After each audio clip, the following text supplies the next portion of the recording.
I pulled into my driveway after a grinding day at the accounting firm, the late afternoon sun casting long shadows across the asphalt.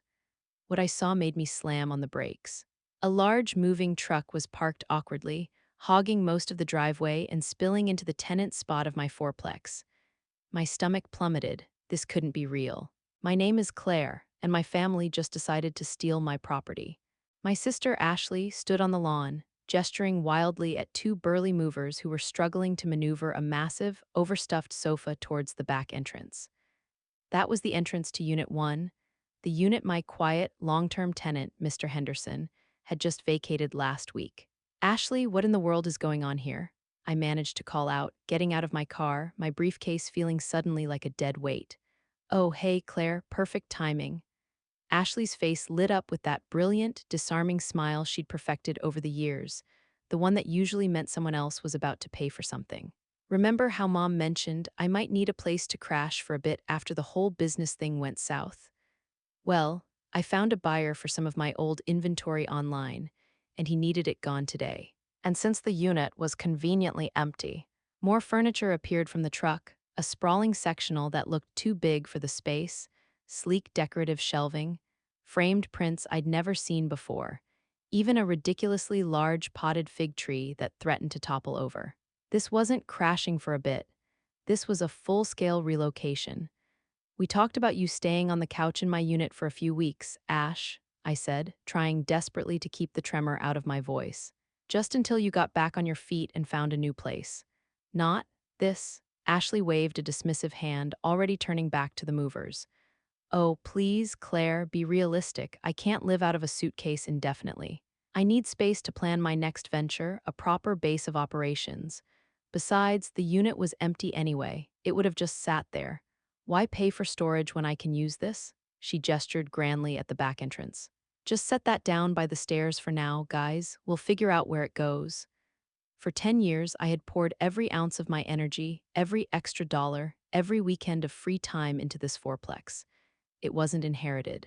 I'd saved for it painstakingly, working overtime shifts as an accountant, living frugally, saying no to vacations and nights out. When I finally bought it, it was a fixer-upper. I'd renovated both units myself, painting, patching, replacing fixtures, learning plumbing basics from YouTube videos until my fingers were raw and calloused. It wasn't just a building. It was the physical embodiment of my hard work, my independence, my meticulously planned financial security and future. Seeing Ashley's things being hauled in felt like a violation. Ashley, wait, I called after her as she practically skipped up the back steps. We need to set some clear expectations, like how long is a bit? And what about utilities and occupancy? You can't just have anyone moving in or out. She paused in the small back hall, tossing her perfectly styled hair over her shoulder. Oh, honestly, Claire, don't be such a stickler. Mom said it was fine that you wouldn't make a fuss about family staying. She said it's practically a family property anyway now. Mom doesn't own this building, I retorted, a flush of anger finally breaking through my shock. I do, and running a property costs money. Mortgage, taxes, insurance, maintenance, it all adds up. Speaking of Mom, Ashley's phone chimed cheerfully and her face lit up again. She's just texted. She's on her way over with some housewarming gifts. And Dad's coming too with his toolbox to help hang some stuff. My heart sank further. You told them to come today without asking me? Of course, she chirped, as if it were the most natural thing in the world. They're so excited. It feels like old times, us all being close again, building memories. Before I could even think of a response, my parents' sleek SUV pulled into the driveway, followed closely by my dad's pickup truck. My mother, Alina, was already halfway out of her car, clutching a large, gaudy framed print that clashed horribly with the building's aesthetic. Claire, darling, isn't this just wonderful? Mom called out, beaming, oblivious to the tension radiating off me. Ashley being right here, we can all be together. Your sister needs our support right now, Claire, my father, Robert, added, his voice carrying that familiar, low rumble that indicated a lecture was imminent and disagreement was not permitted. This is what family does, we rally around each other. Now, move your car so we can get these things closer. I watched, numb and disbelieving, as my carefully managed property transformed into a family free-for-all. Dad immediately started measuring walls with a tape measure he pulled from his truck. Mom began directing the movers, suggesting furniture placement. And Ashley was everywhere, pointing, planning, and chatting excitedly on her phone, acting like she'd signed a 50-year lease and was the building's new owner. Look, we really need to discuss terms. I tried again later, cornering Ashley in the hallway as she directed the movers. This is temporary, right? Just until you find your next place, you get back on your feet. Totally, she said, not meeting my eyes, adjusting a decorative scarf on a lamp. You know how tough the market is right now for entrepreneurs. It could take a little while, though. How long is a little while, exactly? I pressed, needing a concrete answer she seemed unwilling to give. Ashley sighed dramatically, running a hand through her hair. Oh, Claire, stop being such a landlord. We're sisters. This is family. Can't you just be supportive? Claire, Mom's voice boomed from downstairs. Where do you keep your spare keys for the back unit? Ashley needs a set. I closed my eyes, took a slow, steadying breath, counting to 10. There aren't any spare keys for that unit, Mom. I called back, trying to keep my voice even. Mr. Henderson only had one set, and he gave it back. I'll have to get some cut. Well, do it today, dear, Mom insisted, her tone demanding. Ashley needs her independence. She can't be locked out of her own place. Her own place. The words echoed in my mind, cold and sharp. By nightfall, Ashley's unit was completely moved in. Her friends started arriving, carrying six-packs and bags of takeout. Music began filtering down through the floorboards, a pulsing beat that vibrated into my unit. Laughter and loud conversations echoed in the space that had been quiet and peaceful for years. My phone buzzed on the counter. It was a text from Ashley. Thanks again, sis. You're literally saving my life right now. I owe you big time. Promise I'll be the best tenant ever. I stared at the laughing with tears emoji, a bitter taste in my mouth. I didn't reply. Instead, I went to my home office, pulled out the building's deed, and looked at the name printed there. Mine, just mine. 3 weeks into Ashley's temporary stay, I was jolted awake at 1 a.m. by the unmistakable thud-thump of bass vibrating through my ceiling. Voices were raised in laughter and shouts, and there was the distinct, alarming clatter of something heavy hitting the hardwood floors. My beautiful, refinished hardwood floors. This wasn't just noise. It was a blatant disregard for my property and the remaining tenant. I grabbed my phone, fingers flying across the screen. Ashley, I typed, forcing calm. It's very late. People are sleeping in this building. Please turn the music down. 3 dots appeared almost instantly. Then a reply, chill out, sis. It's Saturday night. Live a little. Life's a party. Ignoring the furious retort bubbling up, I pulled on my robe and went upstairs. Before I could even knock, the door to Unit 1 swung open, and a guy I'd never seen before stumbled out, reeking of alcohol, nearly colliding with me on his way down the stairs. Claire. Join us, Ashley appeared in the doorway, holding a red plastic cup, her eyes slightly glazed, a wide, slightly manic smile on her face. It's just a little get-together. You're way too stressed. Come dance. Behind her, the unit was packed wall-to-wall with people I didn't recognize. At least 20 or 30 strangers. Furniture was pushed haphazardly against the walls, creating a makeshift dance floor in the center of the living room. Drinks were balanced precariously on windowsills, and someone had put a lit cigarette out in a potted plant. The smell of stale beer and cigarette smoke hung in the air. Ashley, this is a residential building, I said, my voice tight with barely suppressed anger. Not a nightclub. You can't have parties like this here. This needs to stop. Now, he buzzkill, she rolled her eyes dramatically, loud enough for everyone inside to hear. I live here now, you know, I'm allowed to have guests. Actually, we haven't finalized any living arrangement, I pointed out, seizing on the technicality. You don't have a lease, you're technically not a tenant, you're a guest, an overstaying guest. Whatever, Mom said it was fine. She said this place is practically like family property now anyway, since you're never here. Mom doesn't own this building, I snapped, the last shred of my composure gone. The music suddenly cut out, and an awkward silence fell over the unit as everyone stared at the confrontation in the doorway. Fine, Ashley threw her hands up in exasperation. Party's over, everyone. My sister's being totally unreasonable and ruining everything.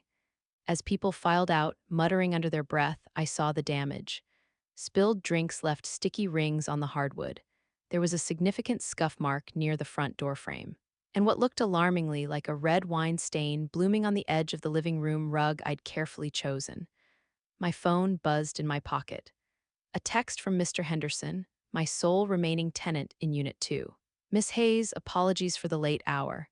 I regret to inform you that I will be vacating my unit at the end of the month. I've found a new apartment building elsewhere. The environment here has become, regrettably, incompatible with peaceful residency. I felt a cold, heavy dread settle in my chest.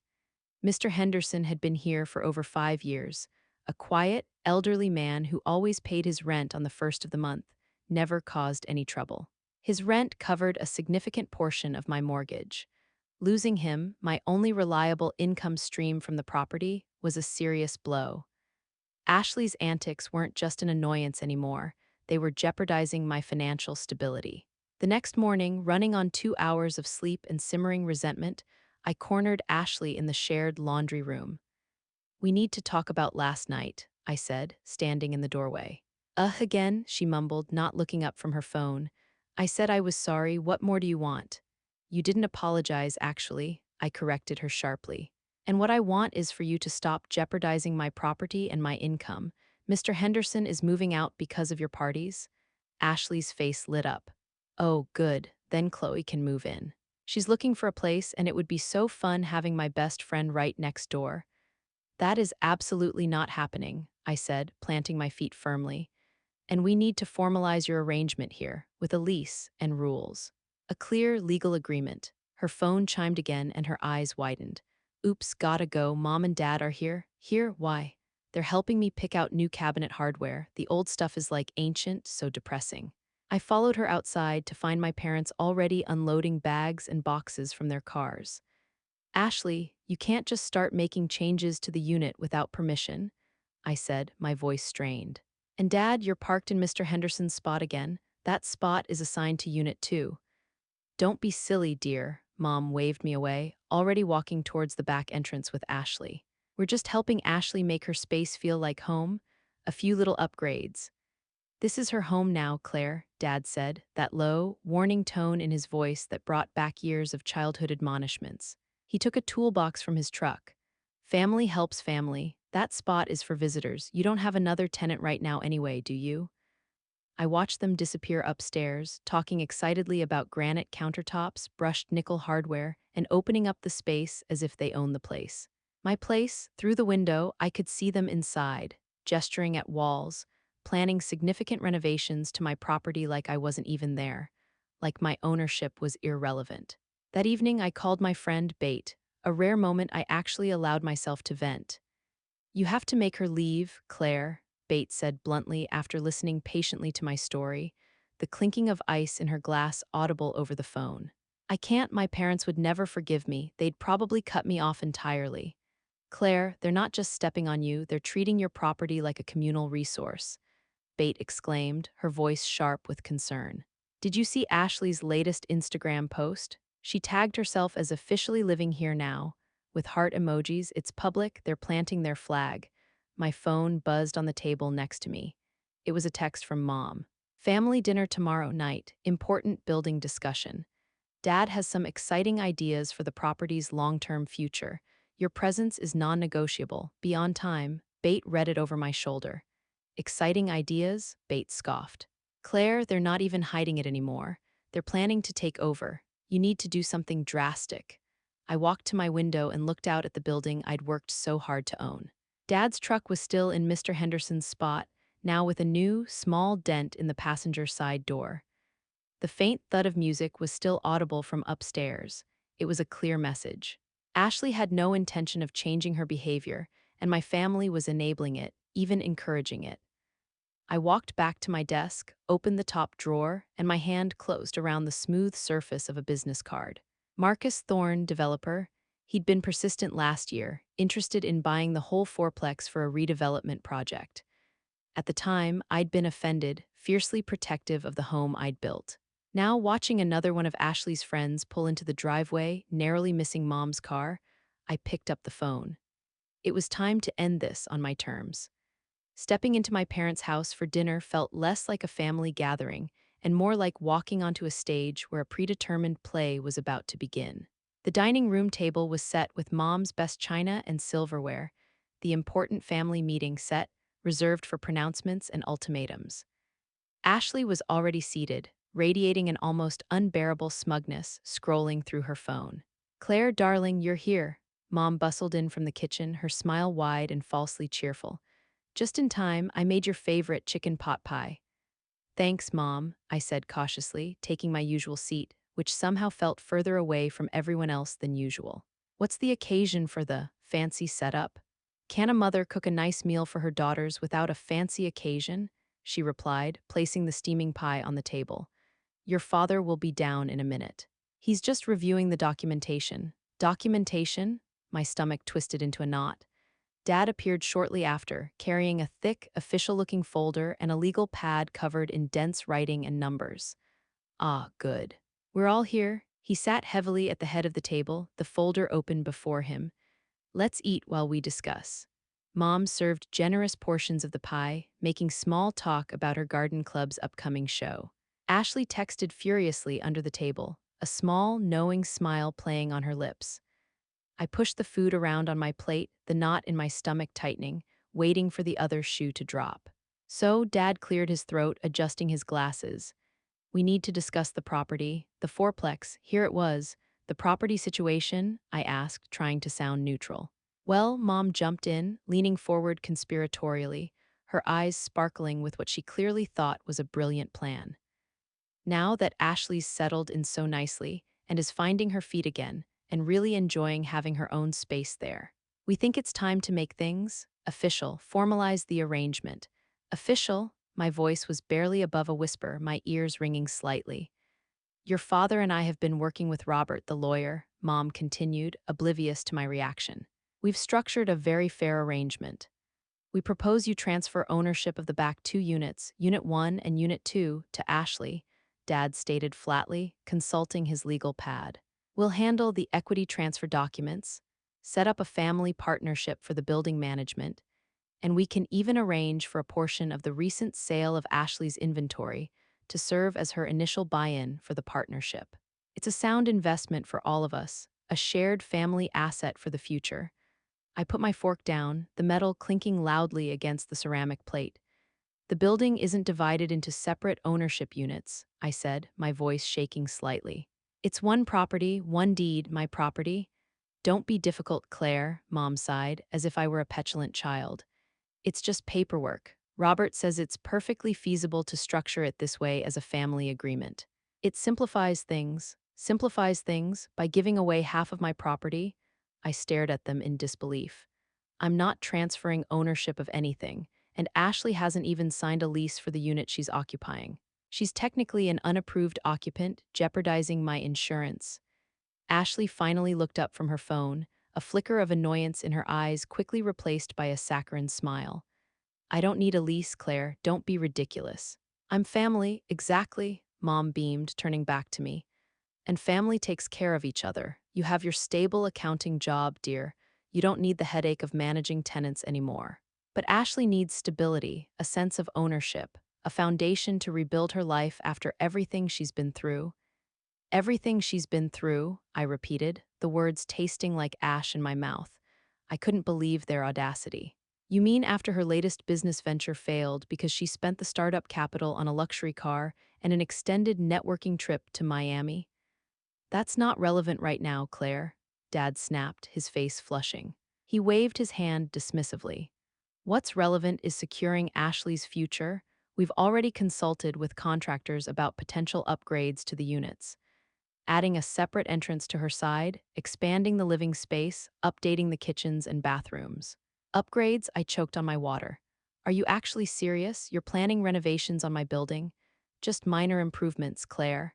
Ashley chimed in, finally fully engaged, her eyes gleaming with excitement. "Making it more modern, open concept, new fixtures, it will increase the property value for all of us."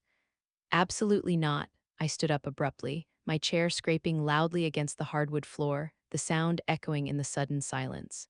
"This is insane. You're talking about changing my property, planning remodels, discussing ownership transfers and family partnerships.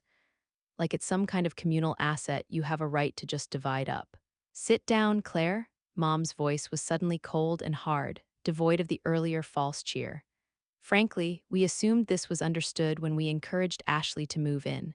Why else would you have opened your home to her? I opened my home to my sister because she said she needed a couch for a few weeks, I exclaimed, my voice shaking with anger and disbelief. Not as a charitable donation of my largest asset, this is my retirement plan. My security, nobody is asking for a donation, Dad said, his tone tightening. He picked up his folder, tapping it. We're structuring a fair family partnership. Robert is drafting the legal documents as we speak. He expects them to be ready for signing next week. Ready for signing? I stared at them, my mind reeling. You went ahead and hired a lawyer and drafted legal documents for my property, without my knowledge or consent. Well, Mom said, a tight, unpleasant smile on her face. We assumed you'd want what's best for the family, for your sister. It's the logical next step for the property's long-term management. The logical next step is me continuing to manage my own property. I shot back, my voice rising. The property I spent 10 years saving for, 10 years fixing up, 10 years building equity in while Ashley was off doing. Whatever she was doing, that's not fair, Ashley protested, finally looking genuinely upset, though I suspected it was more about her plans being questioned than any real hurt. Just because you chose to live like a hermit and save every single penny, that's your choice. It was my choice to build something, I yelled. Something tangible, something real, something that belongs to me. Girls, calm down, Mom tried to intervene, her voice regaining some of its false sweetness, but it was too late. Claire, we're trying to ensure everyone is taken care of, Dad said, his tone turning flat and final. The partnership structure is the most sensible approach for the future. Robert is finalizing the papers. He expects them to be ready for signing next week. Ready for signing? I stared at them again, the absurdity of it all hitting me. You're just presenting me with a done deal for my property? We assumed you'd see the logic, Mom said, her smile back in place, chillingly smug. It benefits everyone. I grabbed my purse, my hands trembling, my carefully constructed composure shattering. This dinner is over. Claire, Dad's voice was low, a clear threat lurking beneath the surface. If you walk out that door. What? I challenged, my voice trembling but firm. You'll cut me out, disown me. Good luck explaining to your friends why your successful daughter won't speak to you anymore, just because she refused to hand over her property. Good luck explaining that to the country club. I walked towards the front door, my hand shaking as I reached for the knob. Behind me, I could hear Mom make a strangled, dramatic sound, and Ashley immediately began making exaggerated, soothing noises. Don't expect us to help you when you end up alone, Mom called after me, her voice thick with feigned tears. All you care about is money, you'll regret this. I slammed the door behind me, the sound echoing through the quiet street. I got in my car and sat there for a moment, gripping the steering wheel until my knuckles were white, tears of rage and frustration welling in my eyes. My phone immediately started buzzing in my purse, a rapid-fire barrage of texts. I knew exactly who they were from. I turned the phone off completely. Instead of driving home to face the music upstairs, I started the engine and headed downtown, towards the gleaming glass and steel towers where Marcus Thorne's development company was headquartered. It was time to end this permanently, on my terms. Marcus Thorne's office building was dark, the lobby deserted, but a sliver of light spilled from under the door of his private office on the top floor. I took a deep, shaky breath and pressed the intercom button beside the locked glass doors. Closed, a tired-sounding voice crackled through the speaker. "It's Claire Hayes," I said, my voice surprisingly steady, "about the property on Elm Street. The fourplex you were interested in last year." A pause stretched into uncomfortable silence. Then, a sharp buzz and the lock on the glass door clicked open. Marcus met me in the lobby a moment later, looking surprised but impeccably composed, his jacket off, sleeves rolled up. He looked exactly as he had a year ago when he first made his offer, sharp, focused, and with an almost unsettling calmness that bordered on predatory. "Claire," he said, a hint of surprise in his voice as he led me towards the elevators. "I figured I might hear from you eventually, but not tonight. Let me guess, you're ready to sell?" I sank into a plush leather chair opposite his large, minimalist desk, the city lights twinkling far below. "Is your offer? Is it still on the table?" I asked, my voice barely above a whisper. Actually, he said, moving to his computer and pulling up some data on a large screen, property values in that neighborhood have increased significantly in the last year. It's become a target zone for redevelopment. My offer would be substantially higher now. We're actually in the process of acquiring several adjacent properties for a much larger project. My phone, still silenced in my purse, vibrated insistently against my leg. I ignored it. Your original proposal, I said, focusing solely on him. What exactly were you planning to do with the fourplex? He turned his monitor so I could see the rendering's sleek, modern architectural designs. High-end boutique apartments, integrated underground parking, state-of-the-art soundproofing, premium finishes. The entire block is getting a complete revitalization. Your building is key to the parcel. Soundproofing sounds, appealing, I murmured, the image of Ashley's party flashing in my mind. Trouble with tenants? Marcus asked, a faint, knowing smile playing on his lips. You could say that, I said, and found myself briefly outlining the situation with my sister. The unexpected move-in, the parties, losing Mr. Henderson, and the shocking family dinner where they'd revealed their plan to take over. By the end, Marcus was nodding slowly, his expression unreadable. Family dynamics can indeed be complex, he said carefully, leaning back in his chair. But business doesn't have to be. I can have the contracts drafted by tomorrow morning. Full cash offer. We can close this. Fast. How fast is fast? 10 days, maybe less, he stated. My legal team is very efficient. We have incentives for quick closures on acquisition targets like yours. I leaned forward, my heart starting to pound with a mixture of dread and exhilaration. And the existing occupants, what's the timeline for them? Standard lease termination clauses apply, he explained.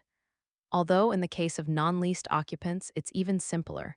We'd issue official notices, usually providing 30 days to vacate. Then demolition would begin almost immediately. We're on a very tight schedule with the other acquisitions on the block. Perfect, I said, a sense of grim satisfaction settling over me, cold and sharp. One condition. Absolutely nobody knows until it's completely finalized and the notices are delivered. Not the sale, not the development plans, nothing. I want zero leaks. Marcus studied me for a long moment, his eyes sharp and assessing. Then he nodded. We can accommodate that. Confidentiality is paramount in these large-scale deals. You'll just need to maintain appearances for a little while. Act normally. Any sudden changes in behavior could raise suspicion and potentially complicate the process. I can do appearances, I said, a humorless laugh escaping me. I'm very good at being the boring, dependable one, apparently. It's practically my default setting. Back home, after my surreal meeting with Marcus, Ashley's lights were still on in Unit 1. The faint sound of music was still audible. Dad's truck was still parked squarely in Mr. Henderson's assigned spot. I walked past it into my own unit, locked the door behind me, and went straight to my laptop. I opened my messaging app and saw a message from Bate. How was dinner? Everything okay? I called her instead of typing. They tried to force me into a family partnership, I said as soon as she answered, my voice flat, giving Ashley ownership of half the building. They'd already hired a lawyer and drafted legal documents. They were going to present me with the papers to sign next week. Silence on the other end of the line, then Bates' voice, hushed and disbelieving. Claire, no way. What did you do? I walked out of dinner, I said, looking out my window at the building I was about to sell. And I just left Marcus Thorne's office. I'm selling the whole thing to him. Another stunned silence from Bate, then a gasp. Holy cow, Claire, you're actually going through with it. You're selling the whole damn building. They want my building so badly? Fine, I said, the words feeling incredibly powerful, liberating even. They can have it. But they don't get to keep it. They don't get to profit from my hard work. They don't get to turn my independence into their family asset. Oh my God, Bate breathed. What about Ashley? Where will she go? And your parents? Just then, loud thuds came from upstairs, furniture being moved again, followed by Ashley's loud laughter. Not my problem anymore, I said, the words cold and final. The next week was a carefully orchestrated performance worthy of an Oscar. I signed the preliminary agreements and then the final closing documents with Marcus's legal team. The wire transfer confirming the sale landed in my account, a significant sum, well above market value, more than enough to buy me the absolute financial independence I craved. Then, I resumed my normal life. I smiled politely through the barrage of angry and guilt-tripping texts and calls I received, though I rarely replied. I nodded vaguely at the endless stream of renovation ideas Mom sent me via text: paint swatches, cabinet styles, flooring samples. I bit my tongue when Ashley's friends clogged the driveway, when the music from Unit 1 vibrated through my ceiling, when Dad parked his truck in the tenant spot day after day.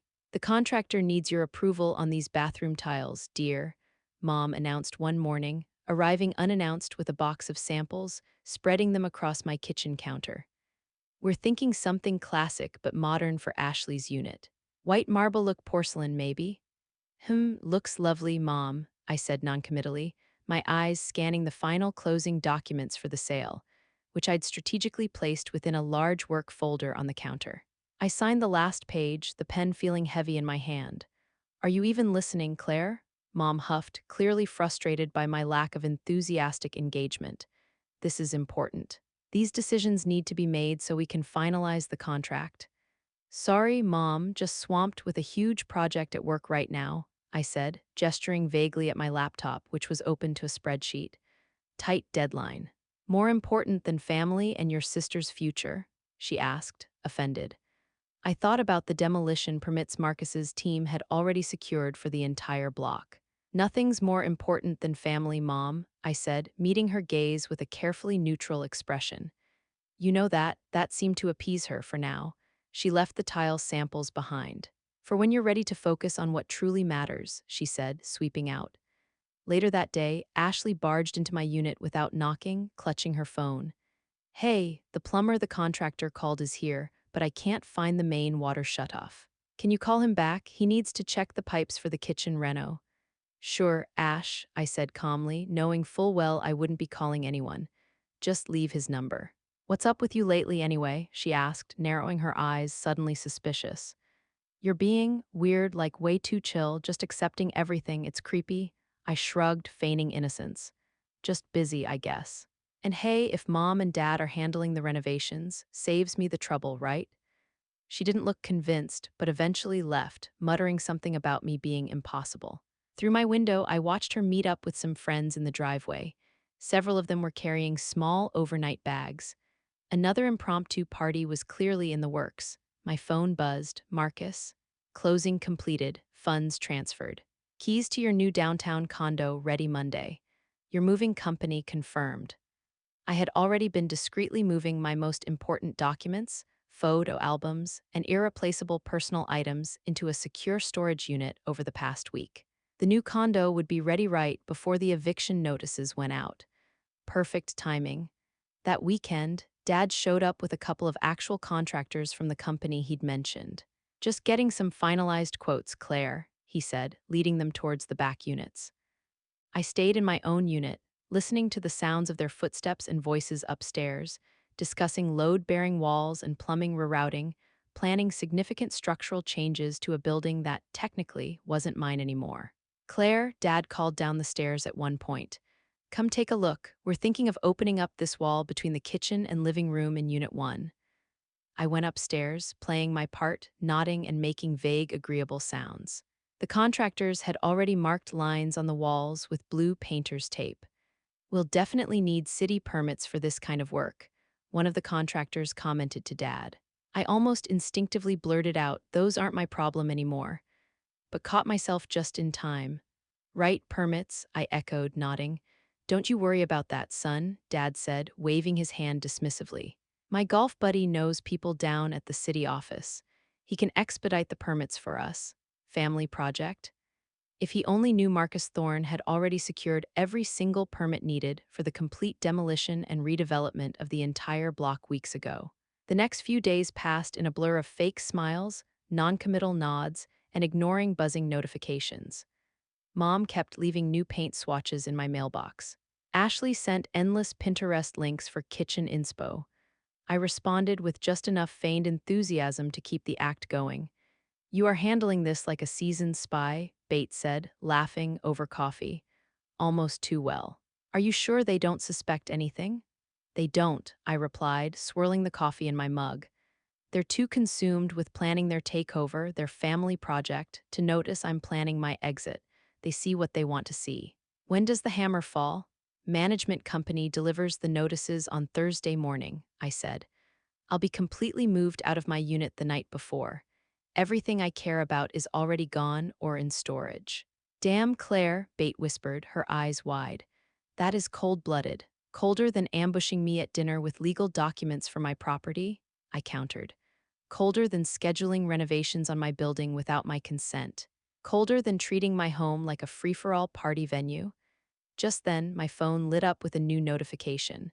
A group text from Mom, family meeting tonight, bringing the contractor's official estimate and timeline. This is the final planning session. Claire, please have your checkbook ready for the initial deposit. I showed Bate the message. See, I said, still making plans for my money, still assuming I'm just a resource. What are you going to tell them tonight? She asked. Nothing, I said, a small, tight smile on my face. I'll say I forgot my checkbook, make some vague excuses. In a few days, it won't matter anyway. The wheels are already in motion. That evening, I sat through another family dinner at my parents' house. Another lengthy discussion about renovations, budgets, timelines. Another lecture about family obligations and supporting each other. I watched them pore over blueprints and discuss cabinet finishes, oblivious to the fact that the foundation they were building their plans on was about to be ripped out from under them. The contractor needs the initial deposit by Friday morning to lock in the start date, Dad announced, tapping the estimate. $10,000 to get started on Unit 1. Friday, I took a slow sip of water to hide the sudden surge of adrenaline, the almost uncontrollable urge to laugh. Sure, Dad, Friday works. Mom beamed across the table. See? I told you she'd come around, Robert. This is what family does, we support each other. Ashley reached across the table and squeezed my hand, a rare gesture of genuine warmth that felt utterly hollow given the circumstances. Thanks, sis, this means so much to me. I promise I'll make it beautiful. I squeezed back, my expression neutral, knowing that by Friday morning, the management company's official eviction notices would already be posted on their door. The demolition crew would already be scheduled. My phone vibrated in my pocket. Marcus, final walkthrough of your condo tomorrow at 9 a.m., keys ready after. I excused myself to the bathroom and typed back, perfect. Everything else on schedule? His response came quickly, notices go out Thursday morning. Demolition team confirmed for day 31, prepare for impact. I returned to the table, forcing a smile. My family was deep in discussion about paint colors for Ashley's soon-to-be-renovated kitchen. Mom had actual tier sheets from design magazines spread across the table. What do you think about this shade for the cabinets, Claire? She asked, holding up a swatch of trendy sage green. I smiled, a genuine smile this time, though they misinterpreted its meaning entirely. Whatever you think is best, Mom, I said. Whatever you think is best. Thursday morning, I woke up in my new condo. Boxes were stacked around me, but through the floor-to-ceiling windows of the 15th floor, the city skyline spread out below, vibrant and alive. My old life felt like a distant dream. My phone was already buzzing on the nightstand. The management company just posted something on our doors downstairs. Ashley texted frantically, multiple exclamation points following the sentence. What is going on? I didn't respond. Instead, I made a cup of coffee, walked to the window, and watched the city wake up. 3 minutes later, my phone exploded. A rapid-fire barrage of missed calls from Mom, Dad, Ashley. Texts flooded in. Claire, call me immediately. Something is wrong. Mom, what the hell is this notice? Who are these people? Dad, 30 days. They're making me leave in 30 days. Ashley. Then my new condo's doorbell rang. I checked the security camera feed on my phone. It was Mom and Dad, their faces contorted with fury and disbelief. I pressed the intercom button. Where are you, Claire? Mom demanded, her voice shrill and panicked. We went to the building. Your unit's empty. Where are you? I moved, I said calmly, taking a slow sip of my coffee. You what? I'll meet you at the coffee shop around the corner from the old building in 20 minutes, I said, my voice steady and emotionless. We can talk there. It was public, neutral territory, a stage for the final act. I arrived first and chose a small, inconspicuous table near the back. They stormed in minutes later, a whirlwind of confused anger and panic. Ashley trailed behind them, face pale and tear-streaked, clutching the printed eviction notice like a death warrant.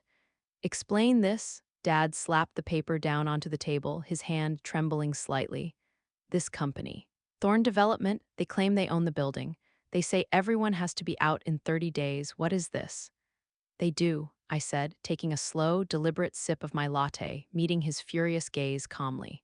Own the building, I mean I sold it. The silence that followed was deafening. Their faces were a mixture of shock, disbelief, and dawning horror. You sold it? Mom's voice was a strangled whisper, barely audible. Without telling us. Without telling your own family. Like you planned renovations and a family partnership structure for my property without telling me. I countered, my voice even, devoid of the emotion that was swirling inside me. That was different, Ashley burst out, tears streaming down her face. We're family, that was for us. Family doesn't try to steal property, I said, the words cold and hard. Family doesn't schedule contractors or draft legal documents to take someone else's assets without their knowledge or consent. Family doesn't just assume they have a right to take what someone else worked their entire life for. We weren't stealing, Mom cried, her voice rising, attracting the attention of other patrons. We were helping. We were trying to structure things for everyone's benefit, a shared family future. By taking from one daughter to give to the other? I raised an eyebrow, letting the accusation hang in the air. You can't do this, Claire. Dad leaned forward, his face contorted with rage. We'll fight this. Robert, I'll call Robert. He's a lawyer. It's done, Dad. I cut him off, the finality in my voice absolute. The sale closed last week. The funds are in my account. The demolition permits for the entire block are approved. In 30 days, the building comes down. Along with the rest of the block Marcus Thorne acquired. Demolition? Ashley whimpered, clutching the notice tighter, her eyes wide with terror. They're tearing it down.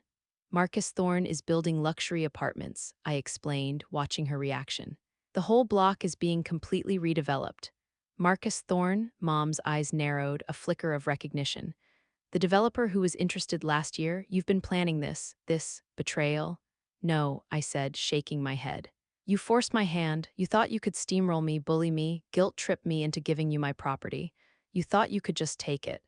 Well, congratulations, it's not my property anymore. It's his, and it's being torn down. But where are we supposed to go? Ashley cried, her voice cracking. All my stuff is there, my furniture, my inventory samples.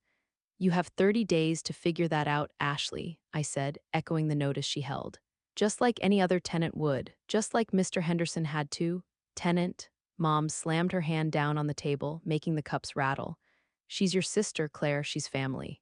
My sister who never bothered to sign a lease, I said, my voice gaining strength, shedding the years of passive compliance. My sister who threw loud parties every weekend, disrupting the entire building. My sister who let her friends take over the tenant parking spots.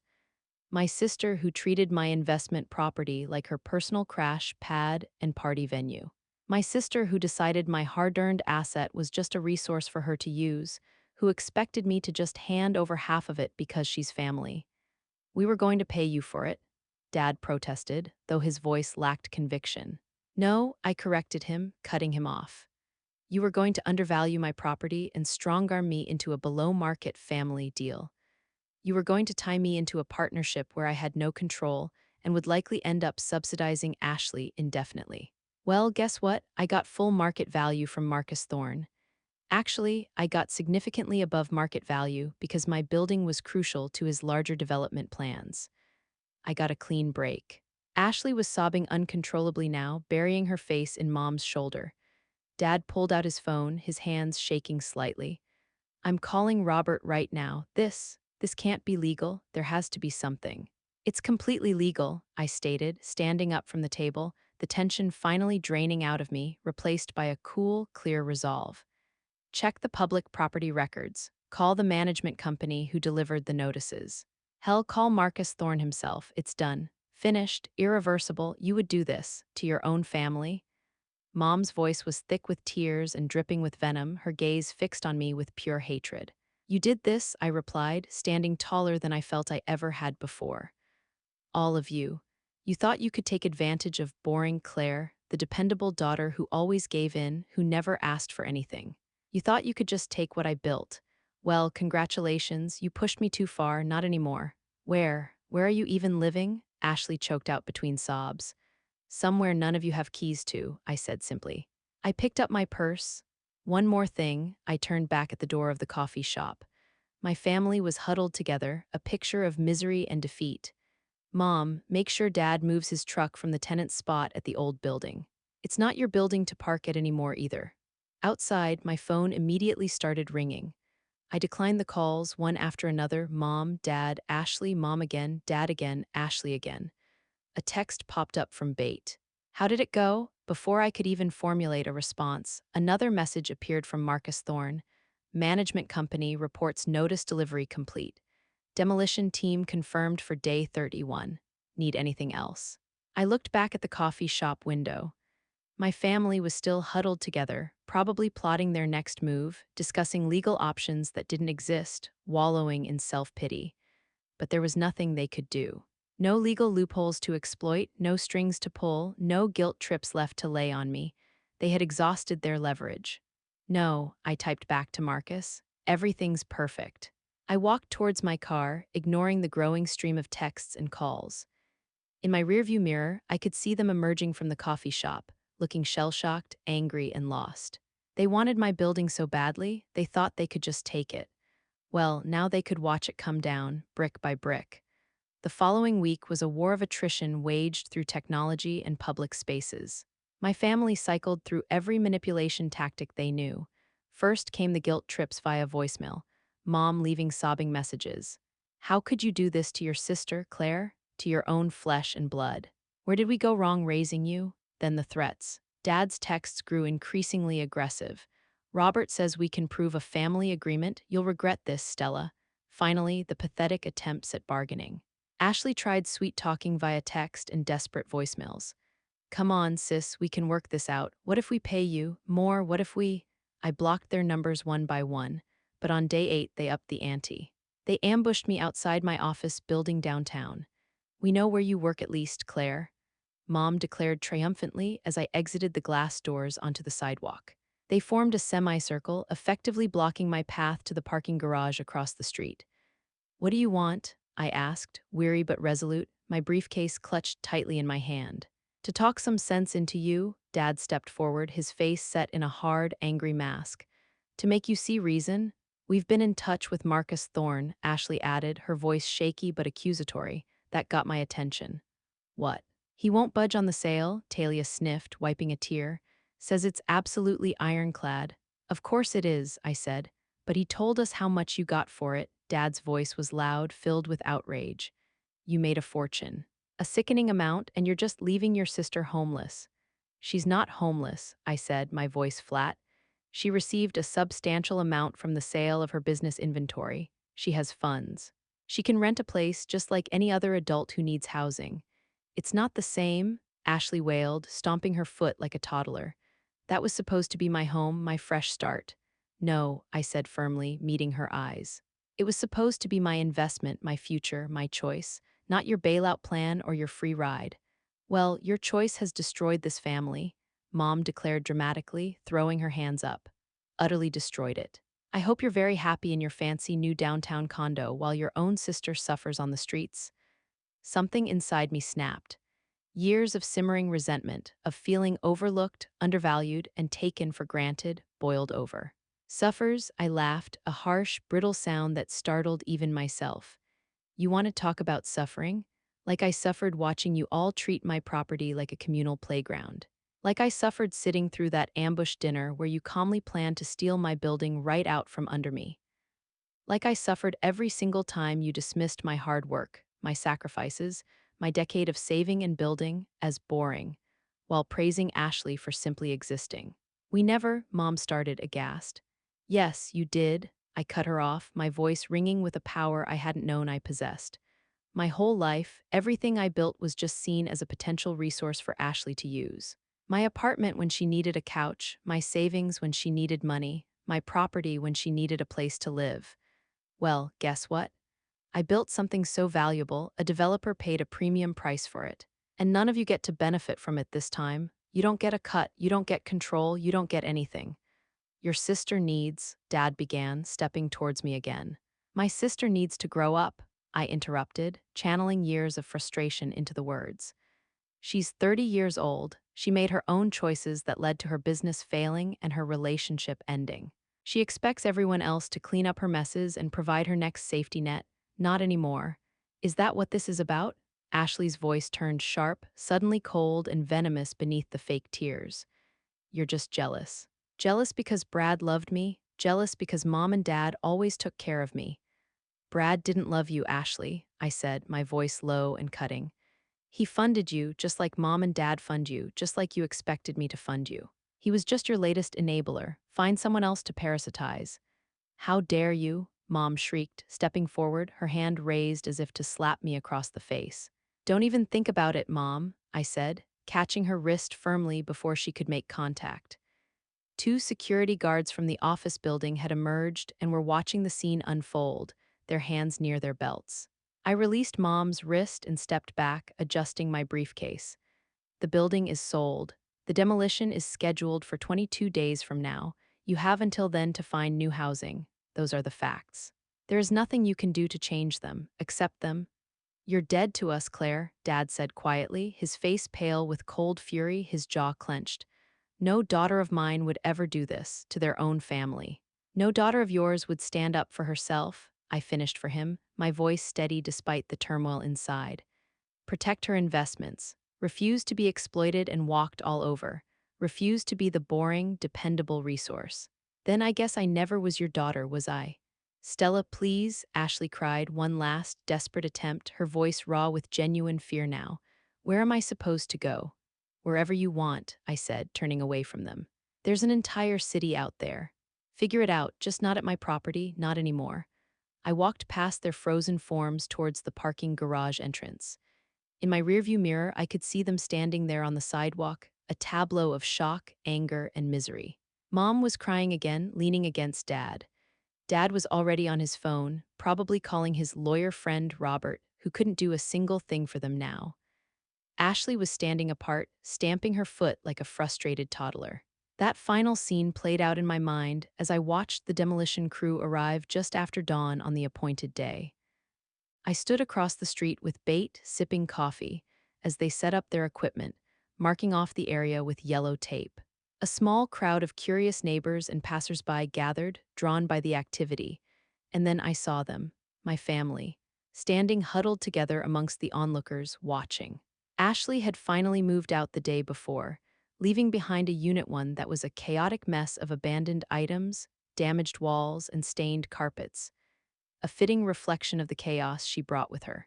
Mom and Dad had helped her move the last of her essential things. Shooting dark, resentful looks at the security cameras Marcus Thorne had installed after their earlier attempts to obstruct the final inspection. Ready for this? Bate asked, handing me a cup of coffee, her expression a mix of awe and sympathy. More than ready, I replied, taking a deep breath of the crisp morning air. A sleek black car pulled up beside us, and Marcus Thorne stepped out, looking sharp and professional, carrying a roll of blueprints. He noticed me and walked over, a slight smile on his face. Quite the audience you've drawn, Claire, he commented, nodding towards my family. Just so you know, your sister attempted to file an emergency injunction yesterday. The judge dismissed it in under 10 minutes. Frivolous. Of course she did, I said dryly. Final inspections are complete, Marcus confirmed. The property is fully cleared. We begin in precisely 30 minutes. Just then, Mom broke away from the huddle and marched towards us, her face red with indignation, her eyes fixed on me like lasers. Claire, are you actually going to stand here and watch this? Watch them tear down the building? Yes, Mom, I said calmly, meeting her gaze directly. Actually, I am. All her furniture's gone, Bate murmured quietly beside me, watching Ashley shrink back towards Dad. Guess they finally accepted it was happening. They had no choice, Marcus added, checking his watch. The sheriff's department made that abundantly clear when they tried to chain themselves to the front door last week to prevent access for the final assessment. Mom reached us, her voice tight with barely contained rage. That building was meant to be a family asset, a place for Ashley, a legacy. No, Mom, I said, my voice clear and firm, cutting through her emotion. It was meant to be my investment, my security. and that's exactly what I did with it. I sold it at peak value to a developer who saw its actual worth, not its value as a free ride or a misplaced sense of family obligation. The demolition foreman approached Marcus. "We're ready when you are, sir." "Machine is prepped." Mom grabbed my arm, her fingers digging into my skin. "Stop this, Claire, please. We can still work something out, please." I gently but firmly removed her hand. "It's done, Mom. There's nothing to work out. Go stand with Dad and Ashley. You'll want to see this." She walked back, looking utterly defeated, her shoulders slumped. Ashley was sobbing again, clinging to Dad's arm. Several of Ashley's friends stood nearby, filming the scene on their phones, likely for some dramatic social media post about family betrayal. The machine roared to life. Marcus gave the signal. The first swing of the wrecking ball arced through the air and slammed into the brick facade of the fourplex. The impact was visceral. Brick and mortar crumbled inwards, dust billowed outwards. My family huddled together, watching their plans, their expectations, their sense of entitlement collapsing along with the walls. "Wow," Bate whispered beside me, her eyes wide with a mixture of shock and awe. "You actually did it, Claire." "Yes," I smiled, a genuine, peaceful smile spreading across my face. "I did." My phone buzzed in my pocket, an unknown number. "This is Brenda from Marcus Thorne's office. The investors were extremely impressed with your proposal for the ground floor retail space in the new building. They'd like to schedule a meeting with you early next week." I showed Marcus the message. He grinned. "Told you they would." "You've got a real knack for development, Claire. You see potential. Want to come see the plans for the adjacent sites? We're just getting started on reshaping this block." "She's working with you?" Mom had somehow found the energy to approach us again, overhearing. Her face was a mask of furious disbelief. "After what you did to our family home?" "It was never your family home, Mom," I said, the words clear and final. "It was my investment property. It was my stepping stone. And now it's opening doors to bigger opportunities for me." Another crash, another wall fell. Ashley let out a piercing scream and ran for their car, her friends trailing after her, still filming. "You've lost a daughter today, Claire," Mom declared, her voice trembling with emotion. "I hope you're happy with your business deals instead of your family." "I didn't lose a daughter, Mom," I said, my voice calm and steady. "You lost one. The one who worked hard, who made smart choices, who built something real, and who finally refused to be taken advantage of. Your choice. You taught me a hard lesson about family obligations. I simply applied it." She stormed off, her back rigid with fury. Dad wouldn't even look at me as he followed her towards their cars. One by one, their cars peeled away, leaving tire marks on the pavement, speeding away from the scene of the demolition. "Good riddance," Bate muttered beside me, shaking her head. Marcus unrolled his blueprints, spreading them across the hood of his car. "The new building will be 20 stories of premium apartments and ground floor retail space. Want to see where your new investment office could be located?" I watched as the last remaining wall of my old fourplex fell, crumbling into a pile of rubble and dust, taking with it years of family expectations, misplaced obligations, and suffocating resentment. "Show me," I said.